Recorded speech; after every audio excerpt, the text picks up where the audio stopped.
রোহিঙ্গা সংকট, নিরাপত্তা ঝুঁকি আর কঠোর পরিবেশ নীতির কারণে একের পর এক কর্মসংস্থান বন্ধ হয়ে পড়ছে কক্সবাজারে। পর্যটন, মৎস্য বন্দর থেকে শুরু করে এনজিও খাত সবখানে দেখা দিয়েছে চরম স্থবিরতা। এতে কর্মহীন হয়ে পড়েছেন কক্সবাজারের বড় একটি সংখ্যক জনগোষ্ঠী। হেলাল উদ্দিনের ছবিতে কামরুল ইসলাম মিন্টুর প্রতিবেদন। এক সময় পর্যটকের কোলাহলে মুখর ছিল সেন্ট মার্টিন। সারা বছরই দ্বীপ জুড়ে থাকত প্রাণ চাঞ্চল্য। পরিবেশ রক্ষার তাগিদে এখন সেখানে পর্যটক যাতায়াতে কঠোর বিধিনিষেধ। এতে দিশেহারা দ্বীপটির পর্যটন নির্ভর বাসিন্দারা। মানুষের কি অবস্থা, কি হাল, দিন দিন পরিস্থিতি খারাপ হয়ে যাচ্ছে। এরকম থেকে থাকলে তো উপবাস থাকবে। এরকম যদি কিছুদিন না থাকে, 5 দিন 7 দিন 10 দিন এরকম উপবাস থাকতে হবে। শীতকালে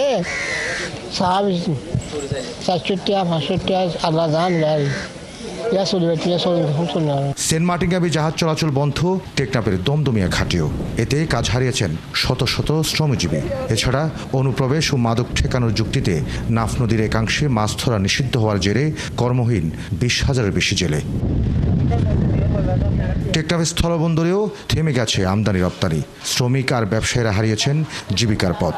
এর কারণ হিসেবে পার্শ্ববর্তী মিয়ানমারের সংঘাত ও নিরাপত্তা ঝুঁকিকে দায়ী করছেন সংশ্লিষ্টরা।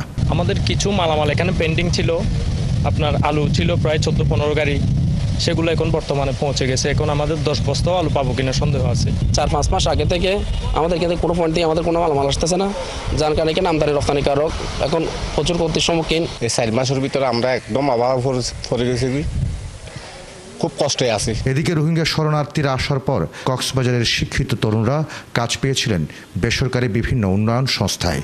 তবে একের পর এক প্রকল্প বন্ধ হওয়ায় চাকরি খুঁয়েছেন তারাও। এছাড়া পর্যটন এলাকায় দোকানপাট উচ্ছেদেও কাজ হারিয়েছেন অনেকেই।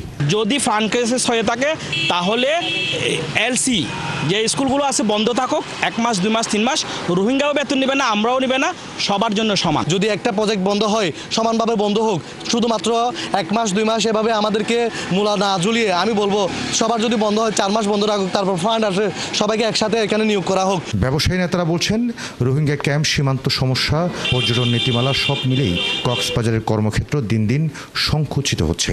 রাজনীতিকরা বলছেন জটিল সমীকরণে কক্সবাজারকে পঙ্গু করে ফেলেছে প্রশাসন।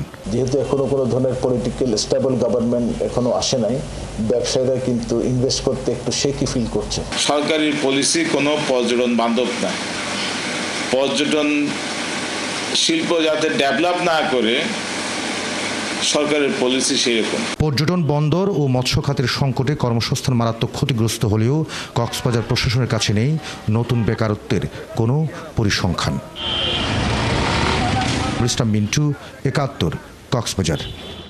দর্শক, হুমকির মুখে কক্সবাজারের কর্মসংস্থান, এই নিয়ে আরও খবর জানাতে আমাদের সাথে যুক্ত হচ্ছেন কক্সবাজার থেকে সহকর্মী কামরুল ইসলাম মিন্টু। মিন্টু, আপনি তো আছেন সেখানে, নিশ্চয়ই শুনতে পাচ্ছেন। এই প্রবলেম নিয়ে, সমস্যাটা নিয়ে আসলে প্রশাসনের কারোর সাথে আপনার কথা হয়েছে কিনা, তারা কি বলছে, এবং যারা এই পর্যটন সেক্টরে আছেন তারাই বা এই ব্যাপারে কি বলছেন?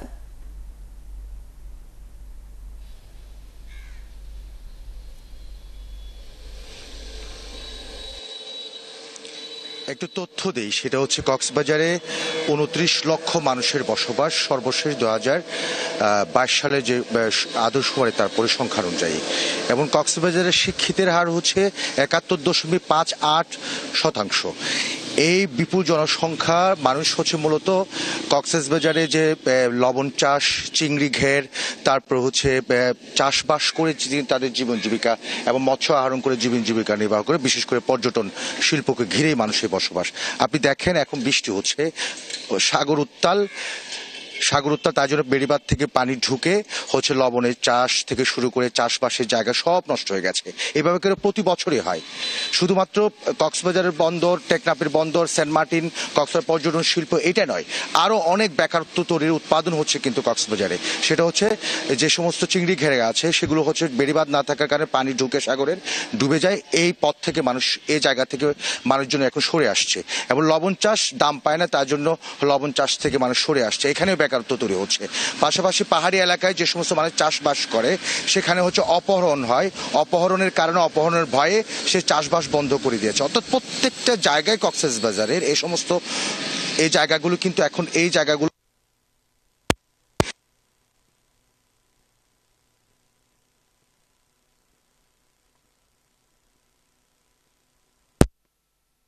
কমাবার জন্য কোনো ধরনের পদক্ষেপ নিয়েছে এ ধরনের কোনো আমরা খবর আমরা পাইনি, অর্থাৎ কোনো উদ্যোগ নিয়েছে সে ধরনের খবর পাইনি। এবং তাদের কাছ থেকে আসলে বেকারত্বের কোনো পরিকল্পনা আছে কিনা, তাদেরকে সংঘবদ্ধ করে কি কি পরিকল্পনা করা যায় এ ধরনের কোনো উদ্যোগ নিয়েছে কিনা সে ধরনের খবর আমাদের কাছে না। আর পর্যটন সংশ্লিষ্টরা বলছেন প্রতিনিয়ত নানা জটিল এখানে যে পর্যটন শিল্প আছে সেখানেও নানা ধরনের সমীকরণ, নানা ধরনের জটিলতা, পারমিশনের জটিলতা, ইনভেস্টমেন্টরা যখন কাজ করতে আসেন তাদেরকে নানা ধরনের দপ্তরে গিয়ে কাগজপত্র সংগ্রহ করে এই সমস্ত হয়রানির কারণেও এখানে ইনভেস্ট করতে চায় না এবং যার কারণে হচ্ছে পর্যটন শিল্প বিকশিত হচ্ছে না।